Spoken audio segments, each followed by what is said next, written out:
accommodation, attentive service, and fine cuisine. It's Venetian hospitality at its best. The hotel's located on an island across from San Marco and away from the crowds. It has its own ferry to the mainland. Every day or evening, you get to enter Venice through the front door. You know, it's crazy, but most of the tourists here rarely get beyond Piazza San Marco. The way I like to see Venice or any other city is to set out on a mission and see what happens along the way. My daughter Sarah's joined me. We're going to look for a mask store near Campo Santa Margherita. There are 3 terrific crowd-free neighborhoods to explore in Venice: Dossodoro, San Polo, and Cannaregio. We're starting in Dossodoro, literally hardback, the largest spine of dry land in Venice. Stretching the length of the Dorsodoro is the Zattere, a long promenade, a favorite for strolling Venetians. Having a mission takes you to neighborhoods you might never see otherwise, and something surprising always pops up.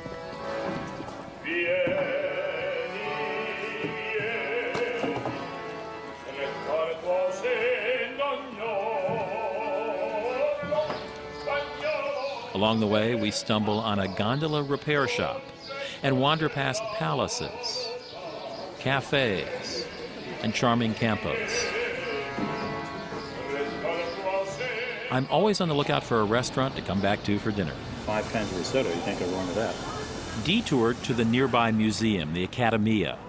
Once the city's art school, the Accademia now holds a collection of important Venetian paintings from the 14th through the 18th centuries. Of particular note are the masterpieces by Gentile Bellini and Vittore Carpaccio.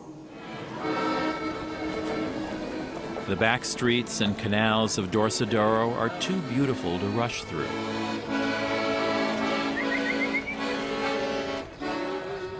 Navigating here isn't all that hard. Well, I can tell you run this. Well, okay, maybe I am a little lost, but it doesn't matter.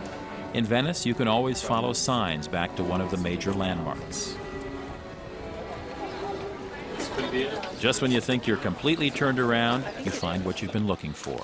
This is sunny Campo Santa Margherita, a lively Venetian meeting place. To get to the mask shop, we cross the Ponte de Pugni, literally the Bridge of Fists. It was tradition for members of rival clans to battle it out on this bridge. 2 footprints mark the starting point.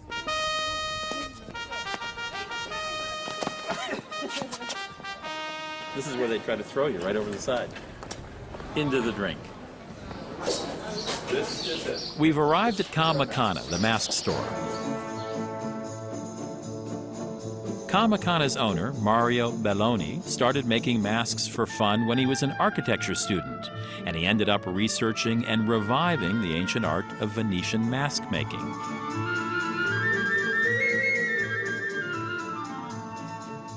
This was used by the doctors, by the medicines. doctors would wear this while they were working? During the plague. Didn't it scare the patients? Oh, it was really scaring. But Right. the meaning, the deep meaning of the mask was to scare the spirits that have brought the sickness. In fact, they had a stick in the hand not to touch directly the sick people. And So the doctor would wear this and touch them with a stick? yes, to avoid to touch them with the hands. A series of wars and the loss of trade routes dealt a death blow to the Venetian Empire. The Venetian love of adventure turned to a love of gambling and parties. By the 18th century, Venice was Europe's party city. Carnival, the festival that's a last fling before Lent, lasted for months. Masks became a way of life. Gamblers hid behind them, men and women flirted under their cover. People wore them so often that the clergy complained, insisting that masks should at least be removed in church. If you put the mask on the face, it gets alive. You lose your personality and you become something different.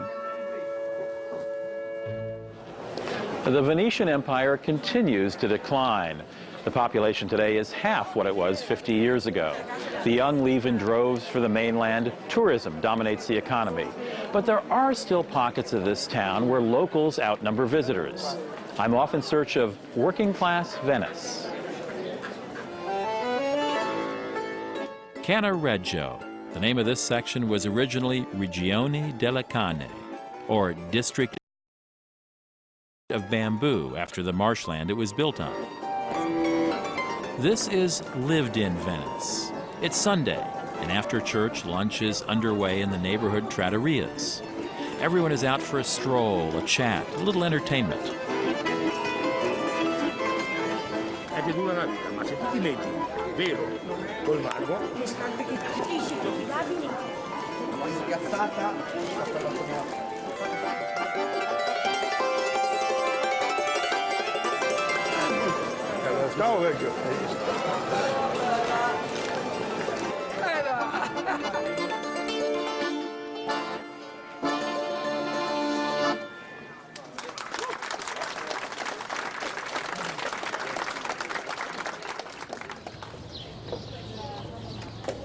The back streets of Cannareggio are the loneliest in Venice.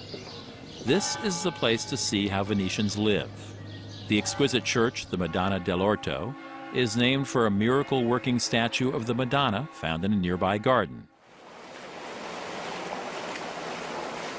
Leaving sunny Cannareggio behind, I'm off to another undiscovered neighborhood, mysterious San Polo. San Polo is located across the Grand Canal from Cannareggio. I found my way back to the Grand Canal, but unfortunately there are only 3 bridges that cross it. So I'm going to do what the locals do. I'm going to take a traghetto. The locals stand up for the ride. No problemo.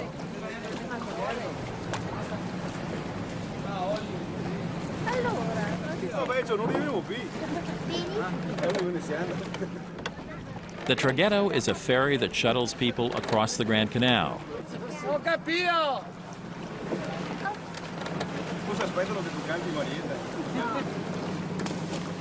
While gondola rides can be expensive, traghetto rides cost only pennies and can save a lot of walking.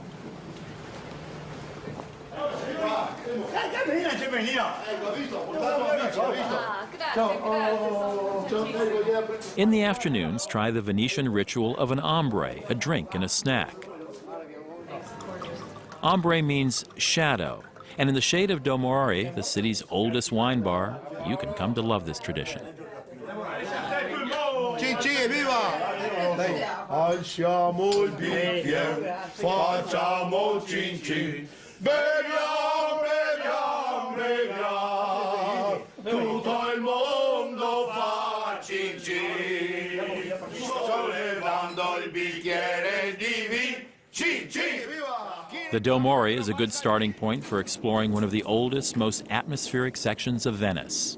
San Polo is a mysterious maze of narrow streets and canals.